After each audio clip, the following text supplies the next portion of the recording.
আল্লাহ বলেন আমার নেককার বান্দাদের জন্য এমন চমৎকার জান্নাত আমি রেডি করে রেখেছি, মালা আইনুন রাআত, কোন চোখ সে জান্নাতকে দেখে নাই, ওয়ালা উযুন সামিআত, কোন কর্ণকুহর সেই জান্নাতের আওয়াজ শুনে নাই, ওয়ালা খাতারা আলা কলবি বাশার, মানুষ কল্পনাতেও জান্নাতের ছবি আঁকতে পারে না।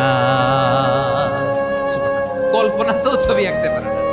পৃথিবীর যত বিখ্যাত বিখ্যাত ডিজাইনাররা আছে সবাইকে একসাথে বসিয়ে যদি আমরা বলি জান্নাতে যে চেয়ারের মধ্যে আমরা বসবো, এই চেয়ারের একটা ডিজাইন করেন তো, কোটি কোটি ডিজাইনকে একসাথে করা হলেও জান্নাতের একটা চেয়ারের ডিজাইন হবে? প্রিয় সিলেট, আওয়াজ করে বলো, জান্নাতের একটা চেয়ারের ডিজাইন তারা করতে পারবে না। কেমন জান্নাতে আমরা যাব?